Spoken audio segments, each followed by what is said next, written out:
Get 'em. Welcome, folks. Y'all come on in and make yourself at home. This here, well, this is the Rolling Thunder Podcast, your home for all things Rolling Thunder.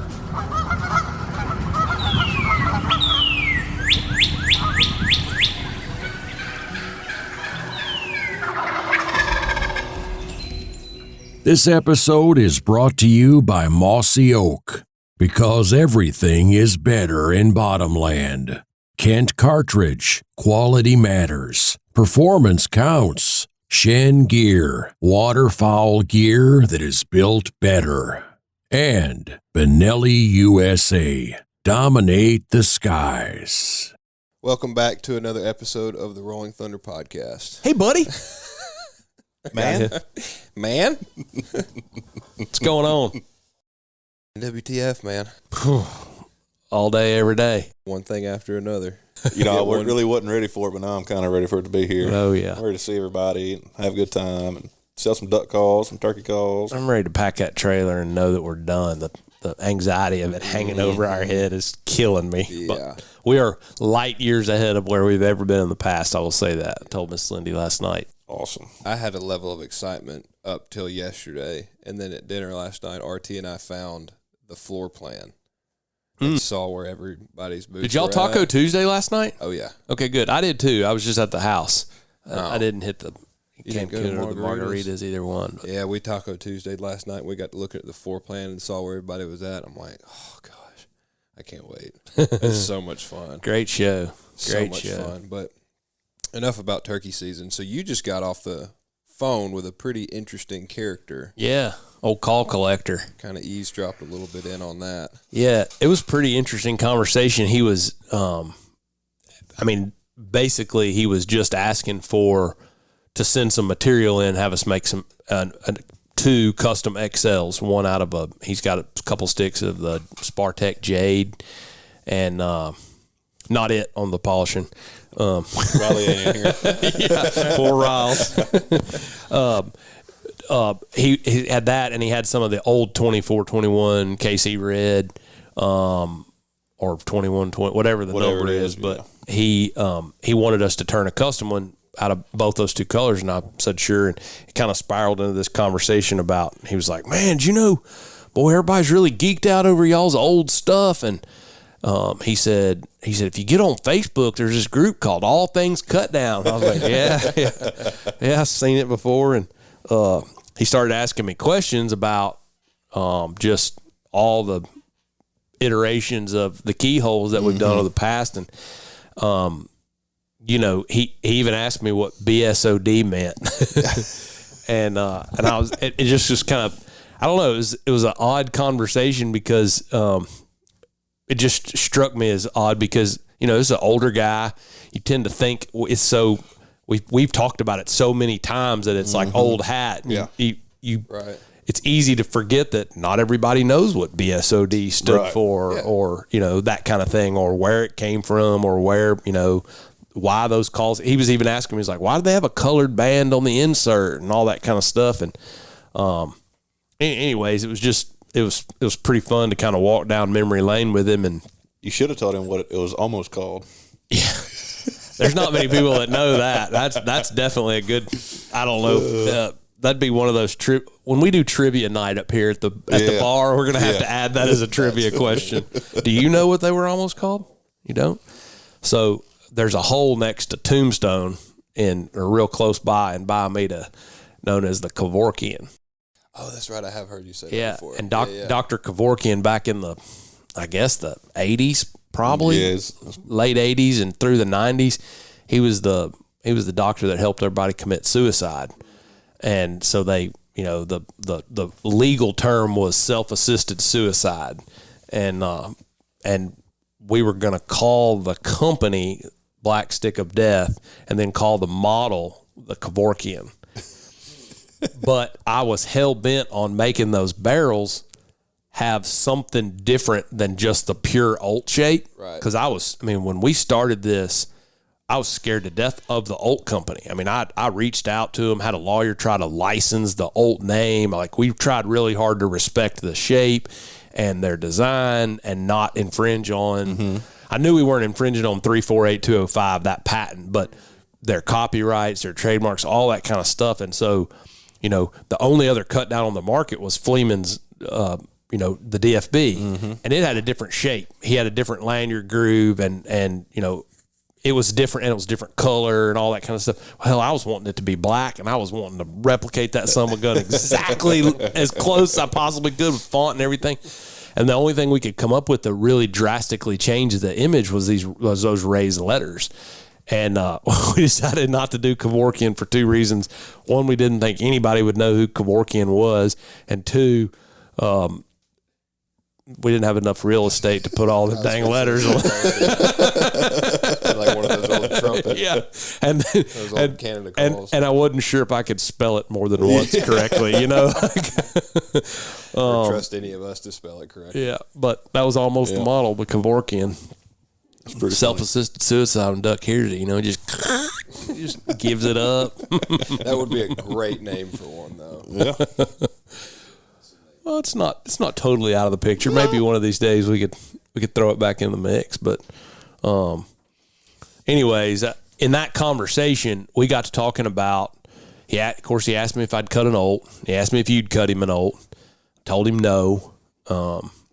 He sounded like I'd kicked his puppy dog, you know. But you know, you can kind of go into your reasonings, but the reason I gave him and the reason that I give people, because I get asked almost every day by somebody, whether it's in a Facebook message or Instagram message or a phone call or a text message, hey, buddy, I got a good buddy.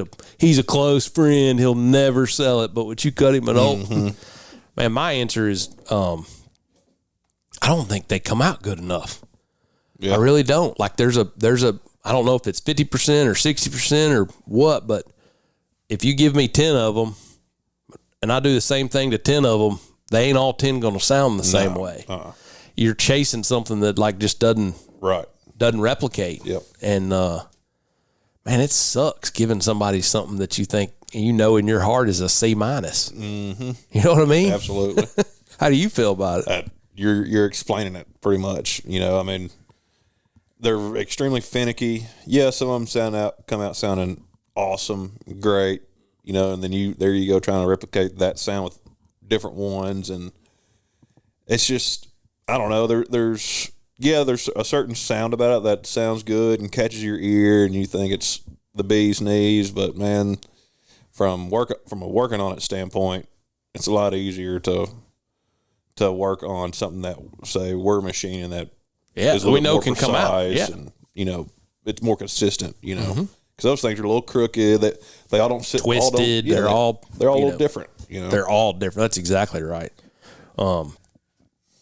Anyways, I hate telling people no, because Lord knows I could make the kids' tuition payment a little bit easier if we started cutting them. There's a mint to be made out there, but man, I don't know. It's just not fun doing something that you're not proud of. Yeah. You know what I mean? Yeah. And you can try hard. I'll never forget a buddy of mine brought the deal I used to make with people was they bring me a bottle of whiskey and a couple calls, and we'd cut them, and we'd pick the best one of them. You know what I mean? And then I'd put the bottle of whiskey up in the cabinet. A buddy of mine, good buddy, brought me 3 of them, and he has 2 boys, and he wanted, you know, one for him and one for the 2 boys. And man, I cut all 3 of them, and I tried my best. I mean, this was my close friend. I gave him my grade A best effort, focused. I was dialed in, blah, blah, blah.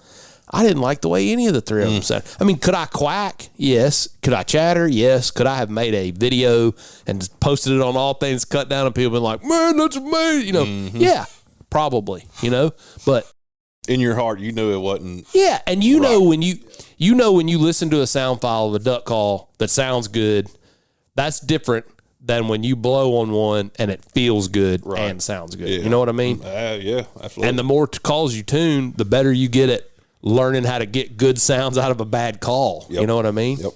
And I don't know. That's where I'm at with Olts anyways. Yeah. There's a lot of romance there, but yeah. And I've got one still that will scream. I mean, Yeah, you got one in your barn that's got like a little piece of string taped around it. It sounds pretty good. Yep, I actually brought that one out for a hunt or two this year. And I mean, it's great, but I've been chasing that same sound for a long time. And I've been telling people if they want me to cut an olt, I'll make a deal. You give me a BSOD, then I'll cut you an olt. That's pretty good. That's pretty good. Well, talk a little bit about keyholes, because we're not currently in the keyhole game. No, we've got some things sent off and trying to perfect for the most part. We've sent some stuff off and got it back. It just wasn't all the way there. We're trying to make adjustments, and we're not selling any right now because we're not happy with how they sound. And we got some parts, but they're not clean. There's some little defects on them here and there, but we're in the process of honing that in. Yeah, for the most hopefully part. that's coming. Yeah. And for me, one of the things that matters is I'm not a big fan of the whole silicone soft mold deal. Yeah. You know about that? So the how do I say this respectfully? This whole crop of folks who are selling keyholes right now, I don't think your microphone's plugged in anymore. But so there's all these new keyholes coming out, right? There you are. Yeah. There you are. I just had. As Rob would say, maybe you need to pull your microphone up to your face, William. Is that better? Rob, can you hear him? Rob said yes. Anyway, so there's this whole flurry of interesting cut downs, which is awesome, and there's all these guys cutting olts, which is awesome, and there's guys that are buying the old BSODs and cutting them, and that's awesome. There's not a ton of people cutting the old uncuts because it's hard as hell. I mean, that stuff is rock hard, but there's all this interest, and there's people that are coming up with cut downs, and that's great. I have nothing against them, but I do have a little bit of a beef or an issue with, there's one or two guys out there that are making these silicone molds, and they're basically a cast mold of an object. And so they can take somebody's call. They can take a Mondo insert, they can take a Brute insert, or a Brute R, or a Brute XL, or one of Devin's calls. They can take any call they want, and they can drop it in this, essentially, just think about it like a shoebox size square of silicone. And that silicone fills in the whole call, and it hardens. It's like ballistic silicone kind of stuff. And then they cut it with a razor blade, and they peel it apart. And what they have is a cast mold of an exact part. And it's so perfect and realistic, or not realistic, but it's so perfect in its replication of it that, like, if you had oil on your finger and you put it on the slick spot on the back of the tone board, that fingerprint would come through in the silicone mold.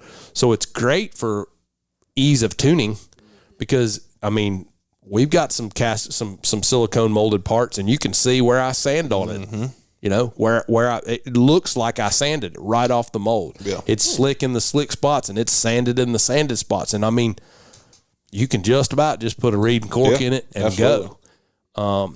But what it's done is, like everything, not everybody plays by the same rules. And so it's got folks that are replicating somebody else's part and then changing the shape just a little bit, or changing the, whatever, and then they're remolding that part.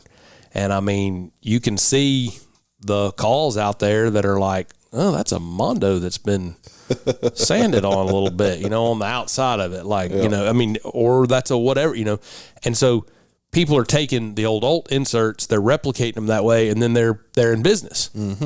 More power to them, man. It's a free country. It's America. Right. I'm not in any way trying to say they should not be allowed to do that. What I'm trying to say is that that's a great solution for a guy who wants to make 100 or 50 or something along those lines, small batches, because those molds don't last very long, and you got to have a bunch of them, and it's messy and all that.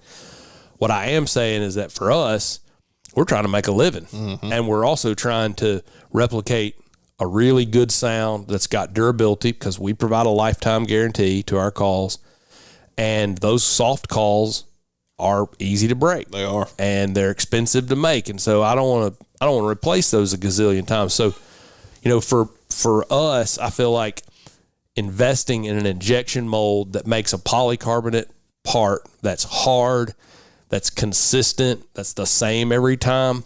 What I want as a call maker is sell a call to somebody and that guy goes, that's a badass duck call. And he tells his friend, and when his friend orders one, the one he gets in the mail sounds exactly like the one that he said was a badass duck call. I mean, that's by definition, that's what you want as a call company, right? You want your one dude to tell another dude and both of them to get the same call in the mail. Consistency, right? And so, for us, like, that's the reason that we're not selling a keyhole right now is because we don't have our injection mold putting out a pot. Correct. Perfect is the right word. Because we've got parts that we could get out of them, but we're not happy with the sound. We're making some adjustments. And so, will we have some for this fall? I hope so. But are we happy with the XL? Damn right. Yeah.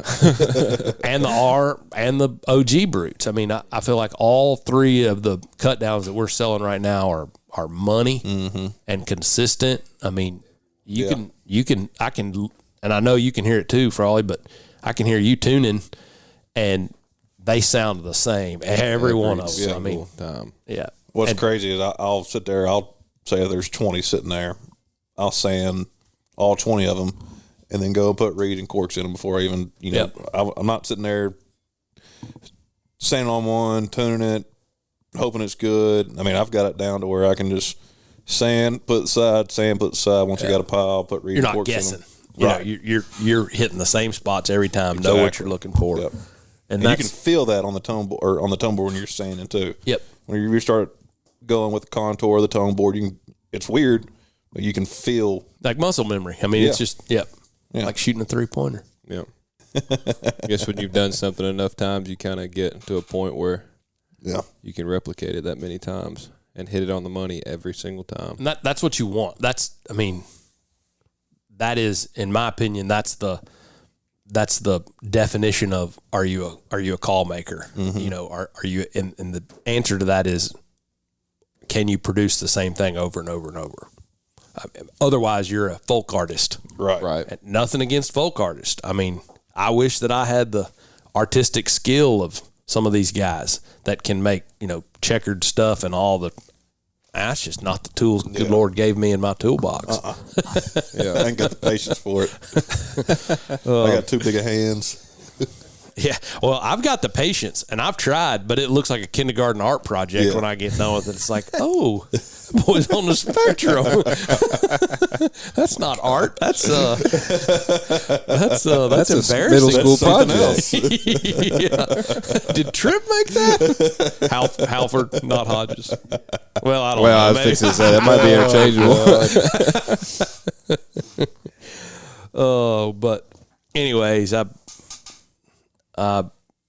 just wanted to kind of speak to that because I think it's great that there's a lot of interest. It's crazy to me that we're now in year 13 and this is like the third reiteration of people being interested in cut downs. Mm-hmm. I mean, I felt like it kind of died in about 2014-ish or not died, but like tapered off a little bit. Like it was a fad. Yeah. And that was what got said for the first. It was like, this is a fad. This is a fad. I know you heard it at R&T.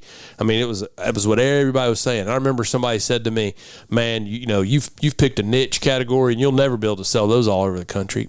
Okay, right. I mean, good luck with that. Like that's the number. Cut downs is leading the market. I mean, look how many people are entering the cut down contest versus regular meat calling and Main Street. I mean, those are great things. I'm not knocking them, but like the public interest or the interest of duck hunters across the country is loud, aggressive, absolutely barky, raspy. I mean, that's the sound everybody wants. Yeah. And it's crazy to me that people are still interested in it. And I mean, when I open my computer in the mornings, when I get here to check my email, any given morning, I'll have 3 to 4 emails at a time asking when the original cut down and the 45 and 2-stroke are coming back. I've had people text me, call me, can you get one of the couple parts out of the back of the shop and send them? I'm like, man, they just, like you guys just said, like they're good enough, but they're not. What parts in the back are you talking about? What I don't know. That's the last thing we need is people. We're not going to disclose that Frawley information. said that you had a Ziploc baggie of. No,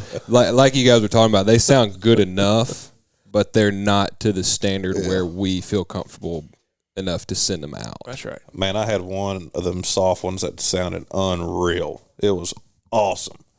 And then I went to go just take it apart, the barrel from the insert, and it just crumbled in my hand. Yep. I look over at Riley and says, yep, some are going to hurt more than others. He did the same thing. I don't know if he told you, but like right before, I guess it was the 22nd or 23rd, right before Christmas, he was headed out to hunt because, we all took off there for a week and a half or whatever. And he was just throwing a new reed cork in it, and it went pop. It was like, oh, and he looked like a lost puppy dog. Yep. I mean, he was wandering around, hanging his head.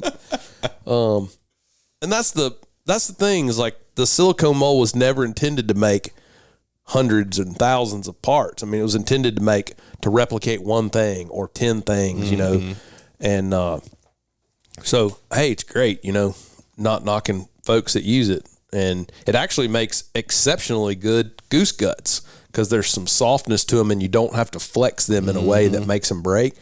But, to each his own. For us, it's just not the thing. Yeah. So, anyways, I'm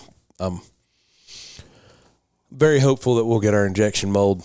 Because if all else fails, we'll send them that purple barrel one I got hanging around my lanyard. Yeah.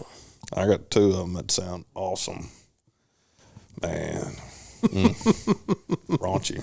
It's funny. Raunchy. We've gotten a bunch of messages about the keyholes that you had on your lanyard. People are like, what is that? What is that? What is that? Same for Riley. And, It's just a back pressure deal for me. Yeah. I'm used to blowing that style of back pressure, and it fits me good. Mm-hmm. I blow a keyhole with power better than I blow any of the acrylic stuff. Like if I'm hyped up and we're really a bunch of people trying to power call, that to me, that's when that back pressure, like the keyhole kicks in. But when I'm hunting private or hunting my place where I want to be able to have a little better handle on the bottom end, I love it's not that one's louder than another. It's just, there's like one runs a little bit different than the other. Exactly. It's a little smoother or exactly something, Exactly. But It's just another tool in the tool belt at that point. Yeah. that's why there's more than one loop on your lanyard. Yeah. So don't come to NWTF asking if we have any keyholes because we don't. You can ask, but we're going to say no. And Drake said if you bring him a non-banded BSOD from the early days, he might cut you an old. You heard it I here might first, do it with the folks. banded one too. I'm not even picky at this point. You have to admit, though, there's a difference between those injection molded parts and those soft parts. Oh yeah, 100%. When you get those injection molded parts right, they are money. I mean, it's like building a house on a foundation of rock and concrete as opposed to on sand. I mean, there's those soft ones change, man. They loosen up over time. The cork stretches them out. Well, here, let me ask you this, because I'm not into the duck call game nearly as much as y'all are. And You were on this week's payroll. What do you mean you're not in? I just mean I'm not as nerdy as you two are. Oh, okay. Not okay, even close. Okay. And I understand the value in the BSOD in terms of it's an older call, but what about it sets it apart from other molded calls like that? Yeah, you should tell them about the material of it and everything. Yeah, I mean, I don't know what, I mean, the honest answer to your question is like in terms of the value and why people are paying what they're paying. I have no idea. Like it blows my mind every day that when I see like last night, post up your Rolling Thunder collection. Like it, to this day, it blows my mind that people care about something that we just barely pulled out of our rear end 13 years ago. You know what I mean? Is it like just because it's so different, like in the way that the I barrel think it's is? just because it's limited and it's scarce and people gravitate toward things like that, and that makes them collectible. So I get that part. But from a design standpoint, to answer your question, Drake, I mean, we labored. I mean, it's ridiculous how much labor and time we spent on the material and on trying to replicate the sound quality of hard rubber, or what people call Bakelite, or, you know, I'm not even going to get into all that because I don't know. But, you know, the hard rubber Olds, they used to get called Bakelite, and I guess now everybody's telling us that they're not Bakelite, that they're hard rubber, and that's a whole nerd conversation I'm not going to. But I am going to say that when you blow one of them, it makes your mouth burn, kind of like big chew of Red Man. That's usually how you knew that you're starting somewhere good. But when we first built the BSOD, we believed two things. We believed that injection molded parts created a superior sound and a superior consistency. And so here we are 13 years later, we're still chasing consistency and injection molded. The heat and the molding process itself creates a more durable product if you can get the right sound out of it. So that's why we've been chasing that since then. But the second thing that we were chasing was the material quality. We believed, or the, not quality, but the characteristics. We believed that there was something about the Olt, the material that they were molding in those hard rubber ones, that burns your mouth and probably gives you cancer and everything else. Like, we believed that there was something about that influenced the sound quality. So we took 3 or 4, I can't remember which, I think it was 4. We took 4 variations of PS Olt Model D2 keyholes that we thought were the best ones. And everybody that cuts Olts has got an opinion. You can look at them and go, yep, that one will be like, you know how the letters are on it. You know where, you know, like, I like that one. I don't like that one. You can look at the tone board and go, yep, this one will fit the way I'm going to cut it. And, you know, so we took 4 that fit that criteria, that fit the way this was me and Wes. And so I picked the 4 that I liked cutting, and we sent them off, and they ground them down into powder. We paid a chemist to create this chemistry profile. Wes is a total engineering nerd and knew how to do all this stuff. I didn't know anything about it. But I picked the 4 calls.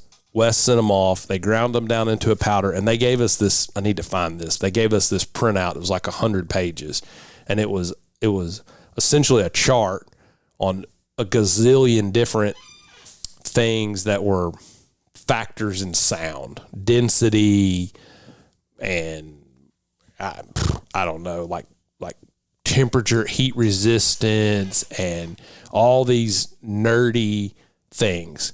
And so essentially what we did, this chemist group that Wes involved, they're like, how they made a living was they would take something, grind it down, give you the chemistry profiles, and then they could match that with a database of plastic polymers that match those characteristics. So they gave us this whole book, and we went through these characteristics, and some of them were completely irrelevant to us, like UV resistancy or you know, things like that.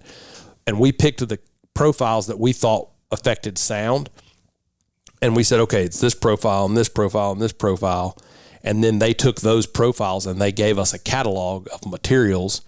So basically there's another company that makes plastic polymer, like they make it like a recipe, like you bake a cake. And so they have some plastics that are, they just perform, they accomplish different things for different uses. And so we ended up with this material that we thought was the closest to all 4 of the different variations, the best things about the 4 variations, and then had some durability things that were superior to the Olts, like they weren't as brittle. You know how you can drop an Olt and it cracks and things like that, and the barrel splits and all that. Well, that was the reason that the very first marketing video we did was, laid this BSOD on the ground. We drove over with the half-ton pickup, blew the duck call, and people were like, "Oh my gosh! Like, you drop an Olt that breaks. You run this over with the truck, still quacks." You know. Yeah. So we labor. I guess going down a rabbit hole to say that we labored for a whole year trying to get a plastic to injection mold that we thought was equal or better. We really believed it was better to the old hard rubber, Bakelite, whatever you want to call it. And so, you know, you'll get 100 different opinions. You've asked 100 different people, but those those first molded BSODs, when they got tuned right, buddy, they were spitting fire. Yeah. And they still are. Yeah. Yeah. I mean, so I think that's, you asked, your initial question was like, why are they collectible? Why are people still? I think that's why. I mean, they're not sensitive to sanding. So like when you're wanting to change the shape on the tone board, you got to really lean into it. Mm-hmm. You're not going to just like go one swipe too far. You can slick them out. I mean, you can shape it and then you can polish that tone board. And I mean, I don't know. They're pretty sexy. Yeah. It's a nice duck call. It's not one that you want to sit there and tune a whole box of, because you'll get carpal tunnel and, be ready to put rocks in your pockets and walk into deep water. I mean, it hurts. I mean, physically, you have to lean into it so much to sand it. A bunch of them that I cut back then, like Tyler Rogers and I would cut them with a Dremel tool. We just, get it 90% of the way there and then finish it with sandpaper. But now you can feel those certain characteristics, or similar characteristics whenever you're blowing it. Like, say, the old BSODs and an old, like the chatter sounds very similar, feels similar, low end stuff. It's duck, It's a nasally duck. I feel like it's a more consistent duck or a more consistent duck call, keyhole duck call than, say, your olds. Mm-hmm. You know what I mean? Mm-hmm. Just of how they were manufactured and made. Yep. But have a very similar sound. Mm-hmm. That being said, y'all don't go out there and try to raise the price on them things. They are, I just, every time I've seen it come up on All Things Cut Down, I'm like, I mean, I get it that it's an old call, but, I wonder if there was something about it that sets it apart. And aside from the BSOD on the barrel raised up like that, I think a lot of people sounds just to me like there is something different to collect things like that. I want them just to work on and tune, see if I can get one better than sounding the one I have on my lanyard. Yeah. I mean, I also think this is going to border on sounding arrogant, and I really don't mean this to sound arrogant, because I mean this with all the humility I can say, but I sensed it last summer when we made the trade show tour, and I know everybody on our team did. Our brand just has a tremendous amount of momentum behind it. We've got a team of people that's unparalleled, and I mean, you can go back the last 20 years and look at brands that had a collection of people on the team to the caliber that we have. And I mean, you could look at Zinc and say, man, he had a fleet of contest turkey callers that were unbelievable, and he had some great waterfowl hunters, but he didn't have the caliber of Arkansas flooded timber pedigree that our company has. And he didn't have the number of world champs that our company has affiliated with it. And so it's, I think there's a couple things going on. One, I do think those BSODs were pretty cool. I mean, we put a lot of time and effort into that. And it was, at the time, it was very revolutionary. Fleeman came out with his call before we came out with ours, but, nothing against him. The DFB was not to the caliber of the quality of product that ours was, which makes his very collectible, right. But he built it a different way. And so he beat us to the market, and good for him. He's still got something people love to collect, but we labored to make something ex nihilo. We didn't cast mold an Olt. We designed an injection mold that mimicked a part that I cut, and my cut was influenced by a Lester Capps cut Olt that I've still got in the barn. And I mean, like there's a progression there and an effort that went into it. So while it still surprises me that people want to collect it, it means something to them, it also feels very validating to the effort and the time that we put into it. And, we did a lot of things that nobody else had done in the sort of cut down industry at the time. Like, you couldn't buy cut down reeds. Mm-hmm. I mean, Dave was going through a divorce, and so he had the old Olt punch, and he was not selling reeds. We had to get a reed punch made. We still punch reeds with that thing today. It's not as good as the new punch that we've got, but it works. Right. I mean, and there were a couple years in there where when Dave wasn't selling reeds to Max, I mean, I personally hand punched about 20,000 reeds with that thing with a baby sledge, and you can see on the top of the punch where it's folded over. And, it's Rockwell 4 hardened, and it's all folded over from it's tired, having boss. the snot hit out of it. Yeah, I mean, the threads are beat off of it and stuff. So, I mean, I guess to kind of tie into your question or the comment there, like, this has been a 13-year process where it went from something that was a hobby to now this is a really serious job. I mean, I've leveraged everything I got in life and that anybody will loan me. And y'all have moved here from Arkansas and, you know, Timbuktu, Nashville, you know, the capital of the state. I mean, you know, there's a whole collection of people that have devoted their life to this brand. And, you know, as the leader of this brand, that's very humbling to me. It's also very motivating. It makes me want to be the first one here to unlock the door every day and the last one to leave every night. And I mean, like, that all means a lot to me personally, but I'm saying all that to say that I think people that interact with us at trade shows and that see our videos and all that kind of stuff, I think it means something to them too. Like, there's a life of the brand that, you know, maybe they don't affiliate, maybe they don't, you know, resonate with you, but they resonate with Drake. Maybe they don't resonate with Drake, they resonate with me. But like, there's a connection point for so many people with our team, you know, whether it be Josh or Pop Tart or JR or Drake or Riley or Aaron, or, I mean, every one of y'all has a group of people that is like, loves y'all and is a big fan of y'all. And so as we've grown this team, there's like this momentum that's come with that. And I think that momentum has caused people to go, where'd this come from? And then that, you know, kind of resurrects the old BSOD. So hopefully it doesn't happen to the undercut box call, because I don't want to make any more undercut box calls. Aaron's over here dying laughing. Me neither, boss. I don't know. We've spiraled down into ramblings, but I wish I remember which one. The rabbit dog. The rabbit dog. I think it's the blue one, but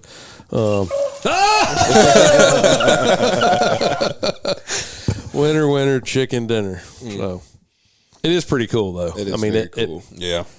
I actually, you talk about collecting and all things cut and all that. Last night, Lindy made Trip clean his room, and he, at the Delta banquet back in November, he bought this like American flag thing that has a shelf on it, and he stacked all of his duck calls up there, and he's got about 20 brutes, some of them like Kobe engraved a decoy on. I mean, like they've got all kinds of, and I grinned and I said to her, I was like, do you know what those are worth? like if you had Facebook, you little snot, you could probably get on there and sell those as one-off customs. Yeah, I mean, you could pay your own tuition. I was thinking the same. He'd have some serious walking around money. Yeah. We were waiting on baseball practice or something, and I was scrolling through and saw one of the pink ones, and he was like, somebody selling that? And I was like, yeah. I was like, look at this. And it was like, I think somebody sold it for $350 or $400 or something. He goes, are you serious? He was like, there's 3 of those in Maddie's, the top drawer of Maddie's dresser. And I was like, you cannot go steal Maddie's pink BSOD from when she was 4. Yeah, you can't do that. Don't go looking through her dressers either. Oh, yeah, God. it's a good way to die. Yeah. Absolutely. One's a crime, one's just a way for your sister to kill you. Yep. Sell the calls for a funeral bill for him. Anyways, it's fun, and I don't know. I'm sure y'all feel the same way, but I wake up every day and it's still just kind of like a dream come true that we get to work, and you know, something that's been an industry or like something that's just been a hobby and a passion. Yeah. Probably y'all are probably just like me. You spent your whole life with somebody going, you're hunting too much. Yeah. So you need to stop hunting. You start reading more books. You need to blah, blah, blah. And like, to which we responded, there's no such thing as hunting too much. Yep. Well, I responded with, you're probably right, but I'm not going to. No, I can remember whenever I first started at R&T, you know, wasn't making a whole lot of money, and parents were trying to get me out of the house, and things like that. They tried to tell me I needed to quit. Joke's on you, Sandy. You need to Look quit. at me now. Get a different job. This, that, and the other. I was like, I'm chasing a dream. Yeah. You know. Yeah. Yep. I'd rather work at a job, not make a whole lot of money, and love what I do, versus make a lot of money and not love what I do. Completely agree. I think all three of us worked for passion there for quite a bit. Yeah. You know? Still do. Yeah. Oh yeah. And that's what Jimmy said the other day that I thought was so great was he was like, man, you know, in this industry, there are every one of these brands start as a passion project, right? Mm-hmm. Like whether it's a clothing or a mossy oak or a, you know, whatever it is, it starts with somebody's passion about something that's a hobby, and then it turns into a business. And then a lot of those guys sell those businesses to some conglomerate, and then they lose the passion. Mm-hmm. Man, when you look around the industry, like we're one of the few that's left that is truly, truly fueled by passion. Like everybody that comes to work here is fueled by, I mean, us and Mossy Oak. Yeah, exactly. If you don't believe it, you can show up during hunting season. The people who are here are pouting. Yes. The people who aren't here are getting cussed by the people who are. And it's the same way at Mossy Oak. The first couple weeks of turkey season, first couple weeks of duck season, like absolutely, that's passion coming out. Yeah, like, I mean, you hate to. It's hard to be the leader of that organization and go hunting, and they're like, you got to stay. But it's sunny and a cold front's pushing through. And then at 9:30, you get Snapchats and text messages and pictures. It's like, oh god, yeah. It's funny how everybody's. It's normally people are in a good mood when the weather's pretty outside, but around here during hunting season, if the weather's pretty, everybody's in a bad mood because they'd rather be hunting. If it's a gray day and it's raining, everybody's like, all right, that's the way it ought to be when I'm working. I'm okay with this. Yeah, I don't mind missing a day of hunting now. I'll go to work. Wake up 2 days after a front, high pressure, 60 degrees at sunrise. You're like, I bet they are gobbling right now, like it was this morning or yesterday morning. Yeah, but you know they'll always say, "Love what you do, never work a day in your life." It's still work, but people ask how it's going. Just say I'm living the dream every time somebody asks me. Yeah, I wouldn't trade it for anything. It's got bumps and bruises, and it's definitely. Growing pains, for sure. Everything, for sure, all that, and we're getting it figured out though. Yeah, big old learning curve. We've come a long way in a year. We were talking about that over coffee this morning. Yeah. Like this time last year, we were sitting around with no power at the Roselle shop, sitting around a fire, burning pot call blanks, tuning. Yep.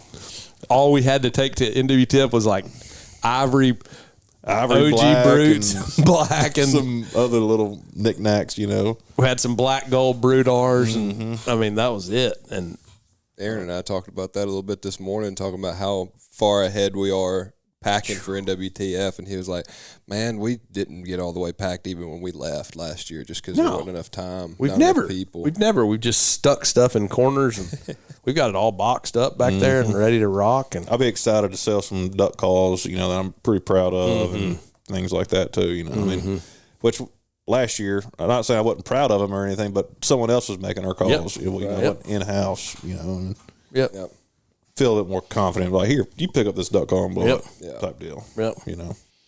Yeah, that is cool, and it never gets old to hear somebody pick one up and hit a lick, and they're like, "Damn, it's a good duck call."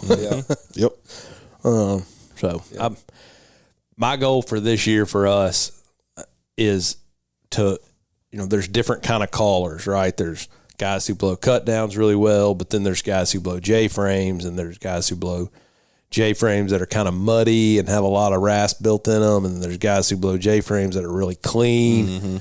And I'm excited because I feel like by opening day of duck season 2023, we're going to be able to offer a product that fits about 4 categories of callers. Right. And I think they're the best calls we've ever made for each of those categories. Yeah. And that makes me feel really good because it sucks going somewhere for a show, getting somebody a call, and they're like, man, I just can't blow a cut down. You're like, well, holler at us when you can. You know, here's one to learn on. Y'all have Is that all y'all got? Regular ones? Like, no. Yeah, you got you got any regular ones? Like, sir, these are regular ones. And I mean, I don't mean that in any disrespect toward a caller. It just like you hate to have an interaction with a customer that really wants to support your brand and really wants to like hitch their wagon to what you got going, you know, and then you can't find a call that fits them. Like, damn, that sucks. Yeah. But no more. 2023 will be the year that we meet all the needs of all the waterfowl hunters in the entire flyway, even the Californians. Gus Laws, if you're still listening, we're making you something else that you'll like. That's all I got. That's enough rambling for today. I believe so. Yep. It's turkey season. It's turkey season. I'm ready. It's time. It's the most wonderful time of year to me. It's not a bad time, for sure. No, I stepped outside yesterday. I was like, oh. Yesterday felt like turkey season. Yeah. It Have y'all seen the month's prediction of like how I guess March is going to be and the rest of February? It's going to be warm. Spring's going to come early. They're going to be gobbled out by the time season gets here. Allegedly. I've never seen a turkey gobbled out. I saw a turkey strutting on Memorial Day weekend in Tennessee last year with hens.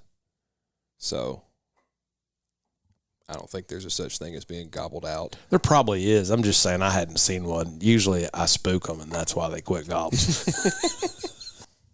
Or throw him in the back of the truck. Yeah. He ain't gobbling no more. Hit him over the head with a frying pan and a pen. I think we should wrap this one up. Well, if you've stuck around this long, we appreciate you You're stopping by. You're officially a duck call nerd if you're still listening. And we'll catch you on the next one. All right. See you later, buddy.